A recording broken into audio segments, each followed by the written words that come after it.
After being introduced to new vocabulary words, students explore them in context.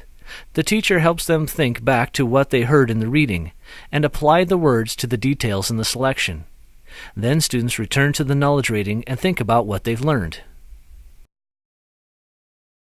So what I have now for you all to listen to, and actually the beginning of this is, I think it's on your pages, but you're not going to get the whole thing, so I'm going to read it to you. And this is a memory from someone named Marie, and she is going to describe some things that you might have on your knowledge rating. So I want you to listen for something that could be a penny arcade. Remember, we read a little bit about a penny arcade.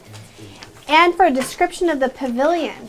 So after I read it, I want you to listen for those two things, and after I read it, we're going to talk a little bit about what new information you heard about a penny arcade and a pavilion that might help us understand those two things better. Columbia Gardens was beautiful. The ACM company thought the miners needed a place like that. If you got the chance to ride to the Columbia Gardens on the trolley car, you thought you really had it made. So what did you hear about a pavilion? Yes? That was a place to eat.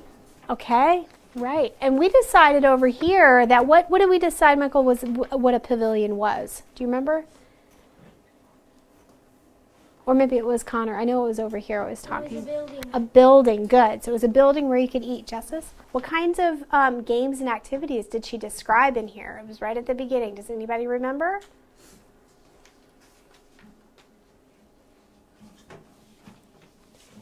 You actually have a little bit of it on your page, Jelena. They had like little fishing places. Little fishing places. What else did she describe that you could get in?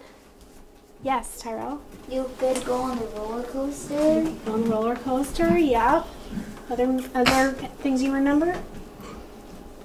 Did she describe these little airplanes you could go in?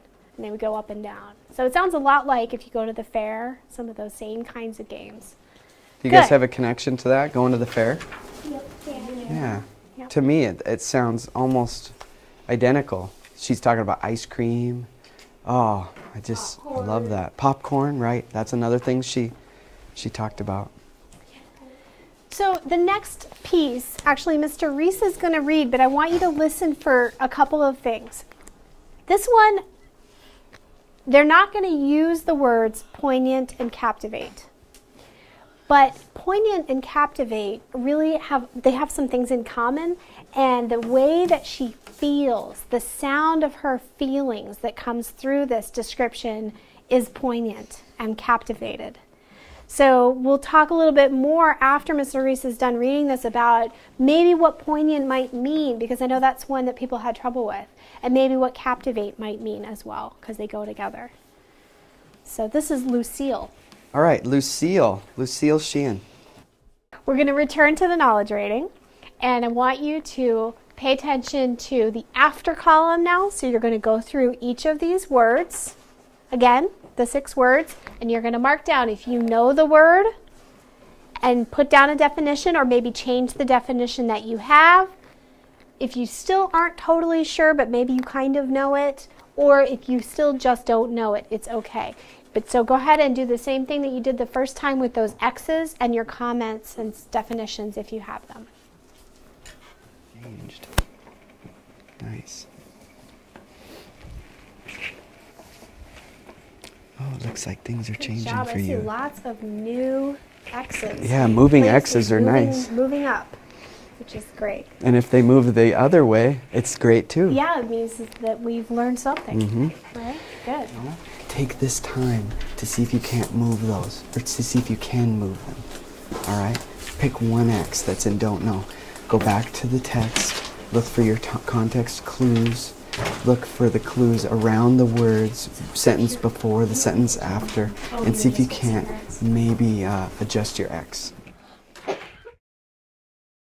Sponsored by the Montana Historical Society with funding from the National Endowment for the Humanities.